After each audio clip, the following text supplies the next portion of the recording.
ಟೊಮೊಟೊನ ಸ್ವಲ್ಪ ಮೆಲ್ಟ್ ಆಗೋವರೆಗೂ ಫ್ರೈ ಮಾಡಬೇಕು. ಸ್ವಲ್ಪನೇ ಕೊತ್ತಂಬರಿನ ಹಾಕೋತಿದ್ದೀನಿ. ಟೊಮೊಟೊ ಹಾಕಿದ್ಮೇಲೆ ಸ್ವಲ್ಪ ಕೊತ್ತಂಬರಿ ಹಾಕ್ಕೊಂಡಿದ್ದೀನಿ.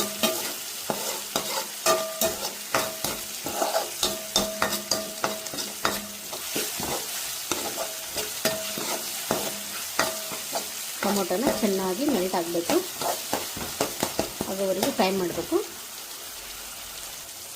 ಇವಾಗ ಚೆನ್ನಾಗಿ ಮೆಲ್ಟ್ ಆಗಿದೆ.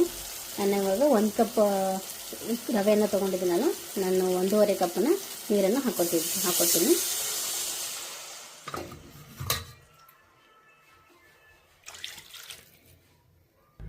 ನೋಡಿ, ನಾನು 1.5 ಕಪ್ ನೀರು ಹಾಕ್ಕೊಂಡಿದ್ದೀನಿ.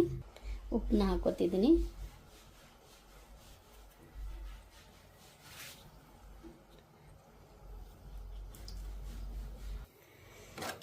ಉಪ್ಪನ್ನ ಹಾಕ್ಕೊಂಡು ಚೆನ್ನಾಗಿ ಮಿಕ್ಸ್ ಮಾಡ್ಕೋಬೇಕು. ಇದು ಕುದಿ ಬರೋವರೆಗೂ ಇದನ್ನು ಇದರೆಲ್ಲ ಇಡಬೇಕು. ಕುದಿ ಬರೋವರೆಗೂ ಬಿಡಬೇಕು. ಕುದಿ ಬಂದಮೇಲೆ ರವೆಯನ್ನು ಹಾಕೋಬೇಕು.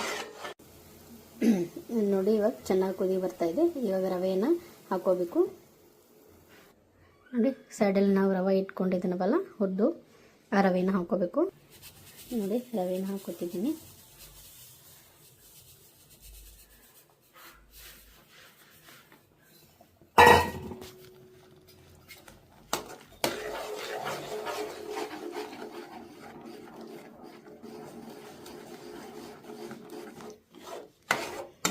ರವೆಯನ್ನು ಹಾಕ್ಕೊಂಡಿದ್ದೀನಿ. ಚೆನ್ನಾಗಿ ಮಿಕ್ಸ್ ಮಾಡ್ಕೋಬೇಕು ಇದನ್ನು.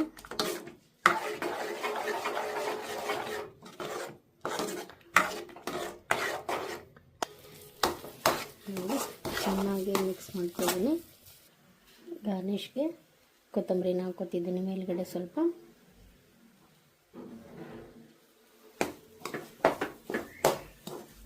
ಇದನ್ನು ಒಂದು ಮಿಕ್ಸ್ ಮಾಡಿದ್ದೀನಲ್ಲ, ಇವಾಗ ಒಂದು 3 ನಿಮಿಷ ಇದನ್ನು ಸ್ವಲ್ಪ ಬಿಡಬೇಕು.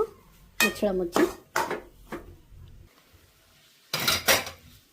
ನೋಡಿ, ರೆಡಿ ಆಯಿತು ನಮ್ಮ ಉಪ್ಪಿಟ್ಟು. ನೋಡಿ, ನಮ್ಮ ಉಪ್ಪಿಟ್ಟು ರೆಡಿಯಾಗಿದೆ. ಇವಾಗ